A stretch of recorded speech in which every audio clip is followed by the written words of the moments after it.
Hi friends, welcome to Brinda's vision. Actress Vanitha நடிச்சு அவங்க பொண்ணு ஜோவிகா ப்ரொடியூஸ் பண்ண படம் வந்து ஜூலை 4 ரிலீஸ் ஆகுது, மிஸ்டர் அண்ட் மிஸ்ஸஸ்.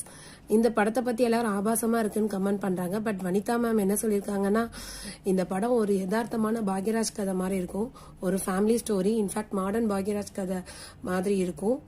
அதாவது யதார்த்தமான ஃபேமிலி ஸ்டோரியை இன்ட்ரெஸ்டிங்காக சொல்லியிருக்கேன் அப்படின்னு சொல்லியிருக்காங்க. ஸோ இதில் எந்த ஆபாசமும் கிடையாது. அப்புறம் என்னோட பொண்ணு தேவயானி பொண்ணை பற்றிலாம் யாரும் கமெண்ட் பண்ணாதீங்க, கம்பேர் பண்ணாதீங்க. யாருக்கும் கம்பேர் பண்ணுறதுக்கு ரைட்ஸ் இல்லை. நானும் தேவயானியும் நல்ல ஃப்ரெண்ட்ஸு. 2 பேரும் ஒரே நேரத்தில் தான் ஃபிலிம் இண்டஸ்ட்ரிக்கு வந்தோம். நாங்கள் 2 பேரும் ரீசெண்டாக ஒரு நிகழ்ச்சி அட்டன் பண்ணோம். அப்போ அவங்க நின்றுட்டு இருந்தாங்க, நான் உட்கார சொன்னேன், அவங்க உட்காரல. ஸோ யதார்த்தமாக நடந்த விஷயங்கள்ல ஈஸியாக சோஷியல் மீடியாவில் கமெண்ட் கொடுத்துட்றாங்க. ஸோ கமெண்ட் கொடுக்குற இடத்துல நீங்கள் இருக்கிறீங்க, அந்த கமெண்ட்டை உருவாக்குற இடத்துல நாங்கள் இருக்கோம் அப்படின்னு சொல்லிட்டு போல்டாக பேசியிருக்காங்க. ஸோ இவங்க படம் ரிலீஸ் ஆகிறத நினச்சி இவங்க ரொம்ப